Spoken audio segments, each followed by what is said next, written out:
Bonjour, nous sommes devant la gare de Lyon-Part-Dieu. Nous sommes descendus jusqu'à la capitale des Gaules pour rencontrer un ingénieur pas comme les autres. Comme vous n'en avez jamais rencontré, il a une maladie très handicapante qui s'appelle la myopathie du chêne et il est ingénieur dans le BTP. Nous allons le rencontrer tout de suite. Il y en a une plus grande de l'autre côté ou pas? Nous sommes avec Antoine Durand sur son 10e chantier à Lyon. Antoine est ingénieur chargé d'opération. Le voici devant un de ces immeubles. Mon métier, je le vois comme une passion. Avant tout, donc c'est un truc que j'adore. Et pour rien au monde, j'arrêterai. L'entreprise Bâtigère Rhône-Alpes, doublement labellisée Égalité-Diversité, a intégré Antoine naturellement. La façon dont il s'est adapté à son travail, à l'entreprise, la façon où le personnel l'a complètement intégré. Du coup, on a eu un besoin quand même d'embaucher et on l'a pris en CDI et on ne le regrette pas. En plus, son employeur a dû s'adapter à l'auxiliaire de vie d'Antoine. Sa présence est obligatoire et permanente. Ce jour-là, c'était Aurélien Martin. Aurélien, on le connaît bien.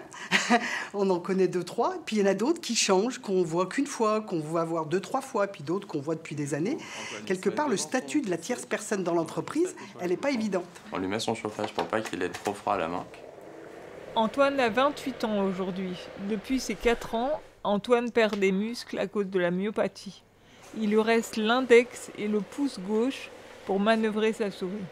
Depuis tout petit, j'ai été forcément obligé de m'intéresser à des activités plutôt intellectuelles. J'ai dû beaucoup travailler justement pour avoir un bon niveau et puis pouvoir devenir ingénieur.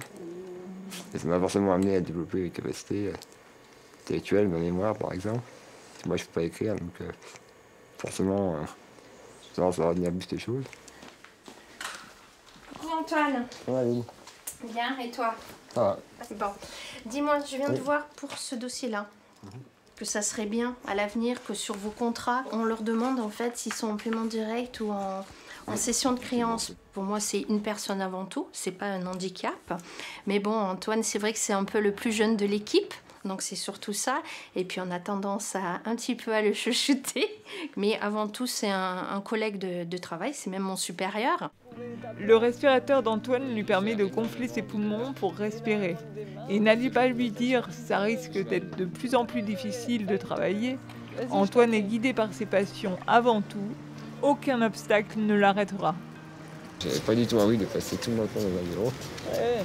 Même si j'ai conscience des difficultés que ça affronte avec un fauteuil roulant.